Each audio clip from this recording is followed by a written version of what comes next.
Good morning students.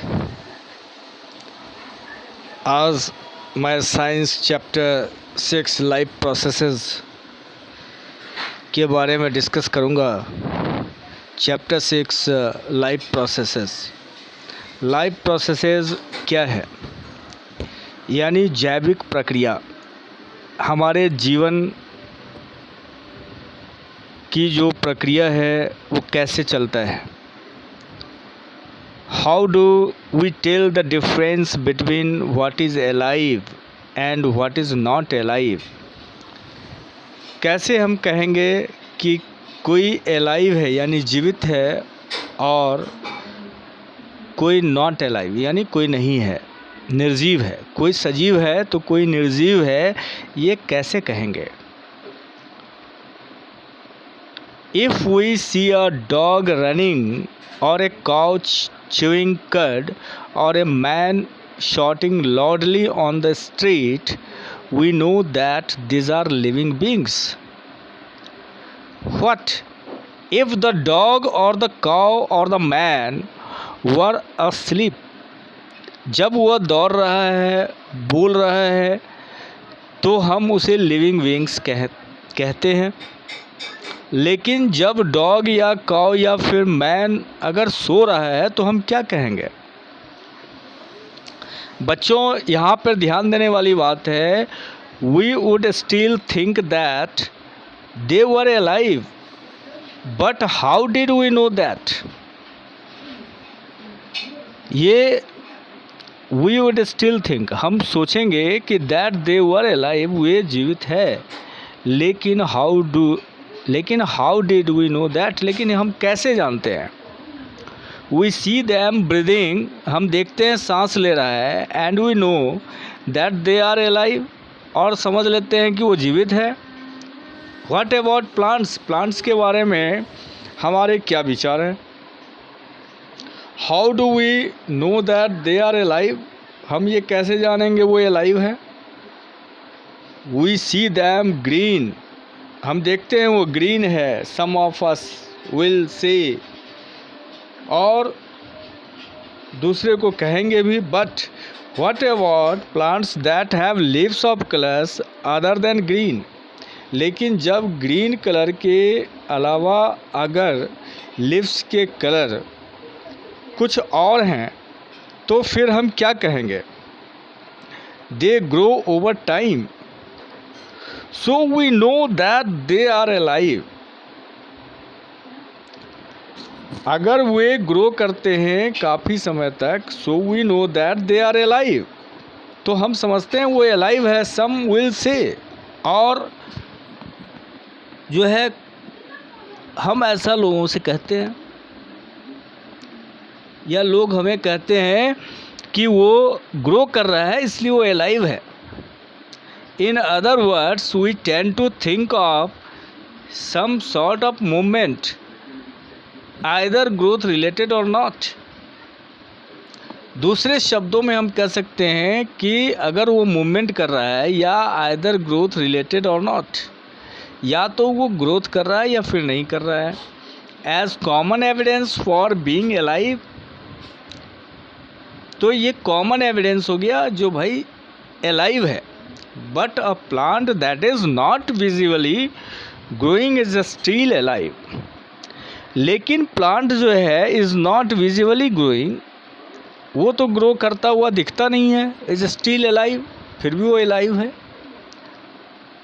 बच्चों, अब and some animals can breathe, कुछ एनिमल्स होते हैं जो सांस लेते हैं without visible movement, बिना विजिबल मूवमेंट के।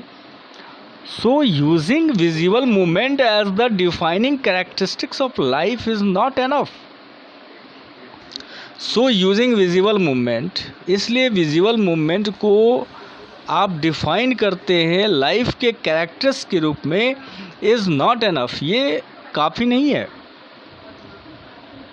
Movements over very small scales will be invisible to the naked eye. Movements of molecules, for example, movements जो है over very small scales will be invisible to the naked eye. Movement of molecules, for example, in this invisible molecular movement necessary for life. Life के लिए क्या molecular movement होना ज़रूरी है? If we ask this question to professional biologists, they will say yes. अगर हम question पूछते हैं किसी बायोलॉजिस्ट से, प्रोफेशनल से, तो वो ये कहते हैं ये सही है. In fact viruses do not show any molecular movements in them. वास्तव में वायरसेस जो है डू नॉट शो, ये तो शो नहीं करता है any molecular movement in them, अपने आप में, until they infect some cell, जब तक कि वो किसी सेल में इन्फेक्ट नहीं करता. And that is partly why there is a controversy about whether they are truly alive और नॉट. वे ट्रूली अलाइव है या नहीं है, इस बात को ध्यान में रखा जाना चाहिए. Why are molecular movements needed for life. क्यों मोलिकुलर मूवमेंट जो है नीडेड है लाइफ के लिए.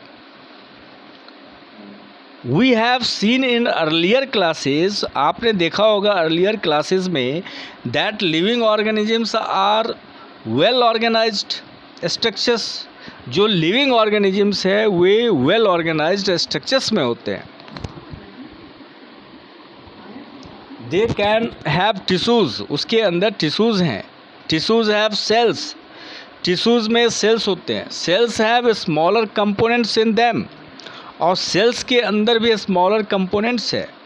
एंड सो ऑन, और इस तरीके से और भी चीज़ें हैं. Because of the effects of the environment, disorganized ordered nature of living structures is very likely to keep breaking down over time. If order breaks down, the organism will no longer be alive. अगर ये सब चीज़ें नहीं होगा, अगर break down हो जाएगा, तो ऑर्गेनिज्म जो है कभी भी लंबे समय तक अलाइव नहीं रह सकता. So living creatures must keep repairing and maintaining their structures. इसलिए लिविंग क्रिएचर्स जो हैं उसमें रिपेयरिंग और मेंटेनिंग ज़रूरी है. Since all this structures are made up of molecules. इसलिए बच्चों आप ये समझ लो, जितने भी स्ट्रक्चर्स हैं वो मेड अप ऑफ मॉलिक्यूल्स, वो मॉलिक्यूल्स के बने होते हैं. They must move molecules around all the time, और वे मूव करते हैं मॉलिक्यूल्स पूरे लंबे समय तक के लिए. अब ध्यान दीजिए, what are the maintenance processes in living organism. क्या मेंटेनेंस प्रोसेसेस है लिविंग ऑर्गेनिज्म के अंदर, यानी जो जैविक जो सजीव है, जीव है, उसके अंदर मेंटेनेंस प्रोसेस क्या है. अब ये देखिए क्वेश्चन है, व्हाट आर लाइफ प्रोसेसेस. सबसे पहले जो हमारे चैप्टर से रिलेटेड है topic, what are life processes. Life processes क्या है. The maintenance functioning of living organisms must go on even when they are not doing anything particular. Maintenance functions जो है लिविंग ऑर्गेनिज्म के अंदर होना चाहिए. Even when we are just sitting in class, even if we are just asleep, this maintenance job has to go on. अगर हम class में बैठते हैं, सोते हैं, जागते हैं, तो मेंटेनेंस जॉब जो है हैज़ टू गो ऑन, ये चलता रहना चाहिए. The processes which together perform the maintenance job are life processes. देखिए ये लाइनिंग जो है बहुत इम्पॉर्टेंट लाइन है, इसको आप लोग ध्यान देंगे. The processes which together perform the maintenance job are life processes. ऐसी प्रक्रिया जो साथ में मिलकर मेंटेनेंस जॉब करता है, पूरे सिस्टम को संतुलित करता है, उसे लाइफ प्रोसेसेस कहते हैं, यानी जैविक प्रक्रिया. Since these maintenance processes are needed to prevent damage and breaking down, energy is needed for them. Maintenance process जो है, प्रक्रिया है, अगर मान लीजिए कोई डैमेज होता है सेल्स या कोई फंक्शंस या ब्रेकडाउन होता है, उसको रोकने के लिए ज़रूरी होता है, उसे जो है रिकवर करने के लिए ज़रूरी होता है और उसके लिए एनर्जी की आवश्यकता होती है। तो ये मेंटेनेंस जो है, मेंटेनिंग जो है कैसे होगा, ये बायोलॉजिकल प्रोसेस के थ्रू होगा। This energy comes from outside the body of the individual organism, और ये एनर्जी आता कहाँ से है, from outside the body of the individual organism, individual organism के बॉडी के आउटसाइड से। So there must be a process to transfer a source of energy from outside the body of the organism. जो मतलब organism है उसके bodies के अंदर यानी बाहर से ही एनर्जी का सोर्स जो है ट्रांसफ़र होता है।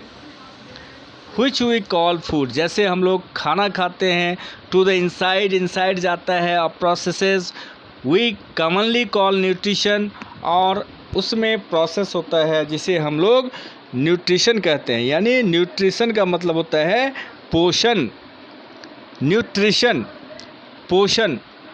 If the body size of the organism is to grow, अगर मान लो किसी ऑर्गेनिज्म के बॉडी साइज जो है ग्रो करता है, additional raw material will also be needed from outside, और बाहर से जो हम एडिशनल रॉ मटेरियल लेते हैं। Since life on earth depends on carbon based molecules, most of this food sources are also carbon based. जितने भी फूड सोर्सेज हैं उसमें कार्बन बेस्ड ही होता है। Depending on the complexity of this carbon sources, different organisms can then use different kinds of nutritional processes. जितने भी carbon sources के जो कॉम्प्लेक्सिटी है वो different organism can then use different kinds of nutrition, वो जो है न्यूट्रिशनल प्रोसेसेस को पूरा करता है। अब देखिए बच्चों, the outside sources of energy could be quite varied since the environment is not under the control of the individual organism. This source of energy therefore need to be broken down or built up in the body and must be finally converted to a uniform source of energy. तो अब बच्चों ये ध्यान दीजिए, अब थोड़ा सा मैं जल्दी बोलता हूँ, देखिए ध्यान दीजिए। Uniform source of energy then can be used for the various molecular movements needed for maintaining living structures as well as to be kind of molecules of the body needs to grow. यानी हमारे bodies के grow के लिए, maintaining के लिए भोजन चाहिए। भोजन इसलिए चाहिए क्योंकि हमें एनर्जी चाहिए। For this a series of chemical reactions in the body are necessary, और केमिकल रिएक्शंस भी बॉडीज़ के अंदर ज़रूरी है। Oxidising reducing reactions are some of the most common chemical means to break down molecules. जो oxidising reducing reactions है ये most common chemical होता है जो ब्रेक डाउन करता है मॉलिक्यूल्स को। ध्यान दीजिए, for this many organisms use oxygen sources from outside the body. बहुत सारे ऐसे ऑर्गेनिज्म हैं जो यूज़ करता है ऑक्सीजन को, ऑक्सीजन सोर्स को फ्रॉम आउटसाइड द बॉडी से। The process of acquiring oxygen, और ये ऑक्सीजन का जो एक्वायर करने का जो प्रोसेस है from outside the body, and to use it in the process of breakdown of food sources for cellular needs, जो फूड सोर्सेज के ब्रेकडाउन के लिए ज़रूरी है, is what we call respiration. इसे हम लोग रेस्पिरेशन कहते हैं। उसके बाद बच्चों ये ध्यान दीजिए, इसमें चैप्टर थोड़ा सा बड़ा है, इसमें टॉपिक जो है बड़ा है, इसलिए यहाँ पे जो है हम इसको अब शॉर्ट आउट करेंगे। देखिए ध्यान दीजिए, सबसे पहले we have seen previously how is multi cellular organisms various body parts have specialised in the functions they perform. We are familiar with the idea of this specialised tissues and with their organisation in the body of the organism.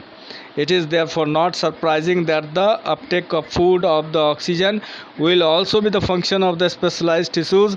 However, this process possesses a problem since the food and oxygens are now taken up at one place in the body of the organism, while all parts of the body need them. This situation creates a need for the transportation systems for carrying food and oxygen from one place to another of the body. तो ये सब जो food है, ये material एक part से दूसरे part जो है जाता है, इसके लिए टिश्यूज़ की ज़रूरत पड़ती है. When chemical reactions use the carbon source and the oxygens for energy generation, they create byproducts that are not only useless for the cells of the body but could even be harmful. These waste byproducts are therefore needed to be removed from the body and discarded outside by process called excretion. Excretion मतलब बाहर जो wasting material होता है उसे बाहर निकालने की ज़रूरत पड़ती है. Again, if the basic rules for body design in the multi cellular organisms are followed, specialised tissues for excretion, जो स्पेशलाइज्ड टिश्यूज़ है वो एक्सक्रेशन के लिए है यानी उत्सर्जन के लिए विल बी डेवलप्ड होते हैं, which means that the transportation system will need to transport, और जो ट्रांसपोर्टेशन सिस्टम है वो ट्रांसपोर्ट वेस्ट को अवे फ्रॉम सेल्स यानी सेल से बाहर को जो है ले जाते हैं या फिर सेल्स के अंदर भी ले जाते हैं टू दिस एक्सक्रेटेड टिश्यू. मतलब जो सेल से बाहर ले जाता है उसे हम एक्सक्रेटेड टिश्यूज़ कहते हैं, यानी वो एक्सक्रेशन का काम करता है. Let us consider this various processes so essential to maintain life one by one. इसलिए वन बाय वन जो है हम लोग पढ़ेंगे. तो अब ये सारे क्वेश्चंस जो है आपको करने हैं, इस पे ध्यान देंगे. तो शुरू करेंगे हम लोग नेक्स्ट क्लास में न्यूट्रिशन से. Okay, thank you.